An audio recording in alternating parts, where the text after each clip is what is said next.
Hey everybody, DrLevelUp here, and I want to thank you for coming and checking out my initial impressions of Remedy Games Control.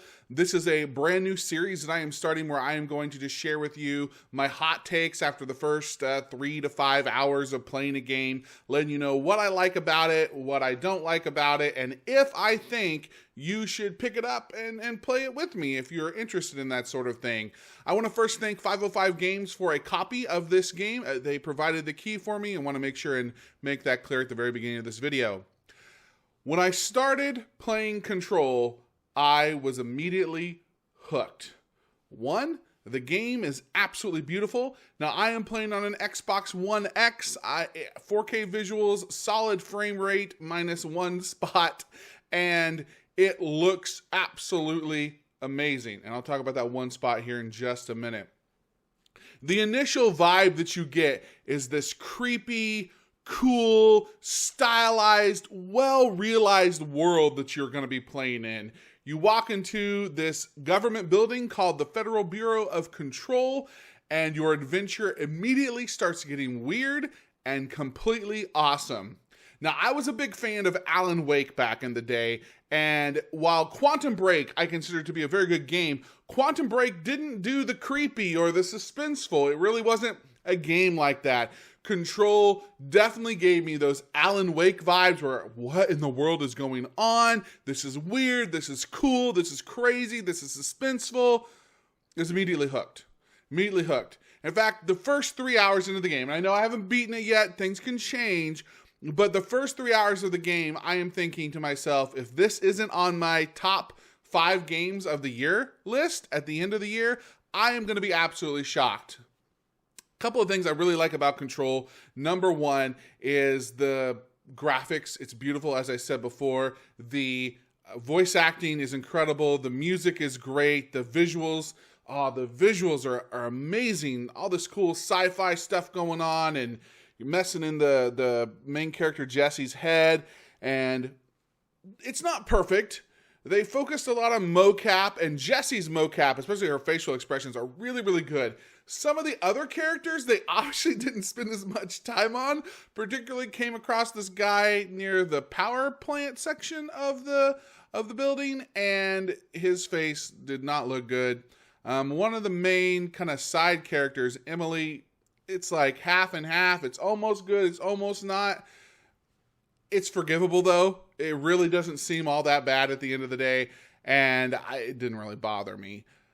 Now, when it comes to the gameplay, this is where, in my opinion, the game shines. You get a weapon called the service weapon, and it is this multi-use tool. It starts out as just a pistol, basically. You're shooting your enemies. You don't pick up any ammo. The pistol just recharges over time, which I think is a smart choice, not dealing with any ammo at all. And you just start using the weapon, shooting, going and hiding behind.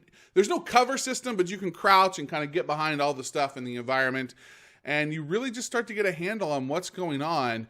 And the shooting is really great third-person action gunplay.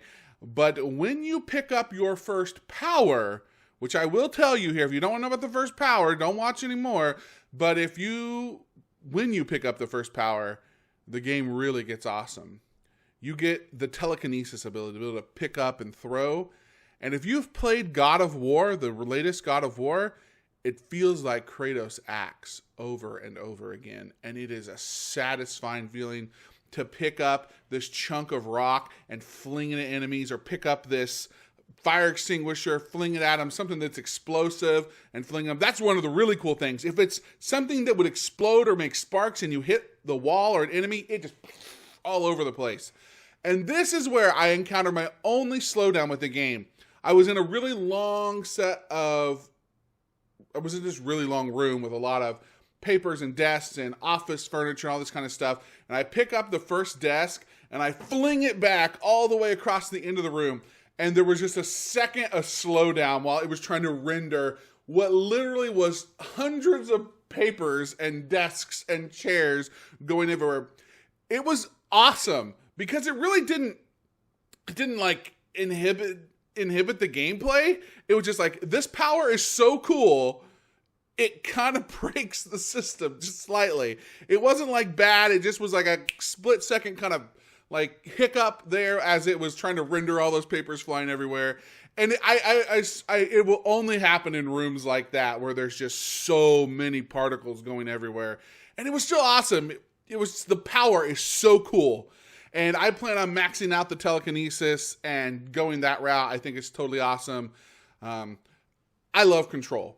I am excited to play this game from beginning to end, to enjoy the story, to learn the secrets. I will say, if you are planning on playing Control, take the time to read the documents that you pick up. You get a lot of world building and lore building. I don't always do that, but because this game isn't really telling you much of what's going on, it's really important to check those out. If you'd like to come and watch me play more Control, I stream it on Mixer most evenings. You can check out my link down in the description below. Also invite you to join the Discord channel. Another link is down there. You can come and hang out with us there as we talk about games throughout the week and encourage one another. Thank you so much for watching. If you are new to the YouTube channel, hit that subscribe button, ring the bell, all that fun stuff. We'll catch you next time with another video.